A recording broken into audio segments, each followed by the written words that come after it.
ఇక డీటెయిల్స్ చూసుకున్నట్లయితే వరుణుడు కొంత సహకరించడం వల్ల గతంలో ఎప్పుడూ లేని విధంగా కృష్ణా బేసిన్లో ఉన్న జూరాల, శ్రీశైలం, పులిచింతల, సాగర్ బాగా నిండాయని వ్యవసాయ శాఖ మంత్రి తుమ్మల నాగేశ్వరరావు చెప్పారు. వ్యవసాయ శాఖ ఆధ్వర్యంలో రైతులకు ఎలాంటి ఇబ్బందులు లేకుండా విత్తనాలు, ఎరువులు కొరత రాకుండా చూశామని చెప్పారు. రైతులకు ఎరువులను కేంద్రం నుంచి పంపించమని కోరామని, కేంద్రం నుంచి ఇంతవరకు ఎరువులు అనుకున్నంతగా రాలేవని తుమ్మల చెప్పారు.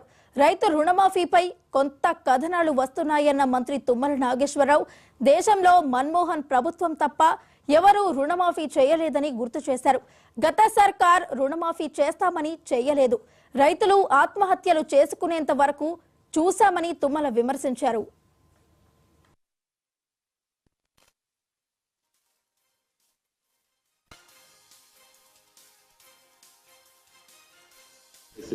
చాలా రోజుల తర్వాత ఒకే దఫాలో అన్ని ప్రాజెక్టులు నిండటం శుభసూచకం.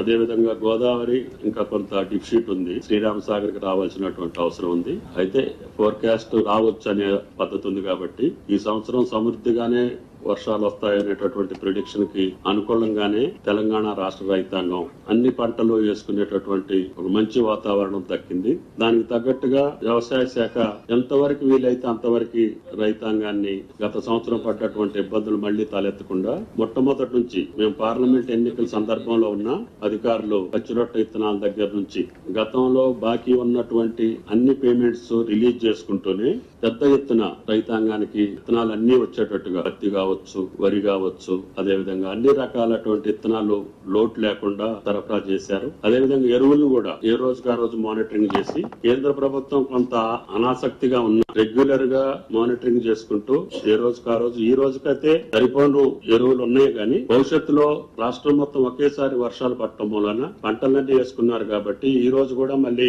కేంద్ర ప్రభుత్వాన్ని మేము విజ్ఞప్తి చేస్తున్నాం. మా రాష్ట్రానికి కావాల్సినటువంటి ఎరువులన్నింటినీ కూడా పూర్తి స్థాయిలో పంపించమని చెప్పి ఈ రోజుకి యూరియా కొంత పంపించాల్సినటువంటి అవసరం ఉంది, డిఏపి కూడా కొంత రావాల్సినటువంటి అవసరం ఉంది. గత నెల 2 నెలల్లో కూడా అనుకున్నంత పంపించలేదు కాబట్టి దయచేసి ఈ రోజు కూడా మళ్ళీ పోయిన నెల మంత్రి గారికి లేఖ ద్వారా తెలియపరిచాం, పంపిస్తామని చెప్పి వాగ్దానం ఇచ్చినప్పటికీ కూడా పూర్తి స్థాయిలో మన రాష్ట్రానికి రావాల్సిన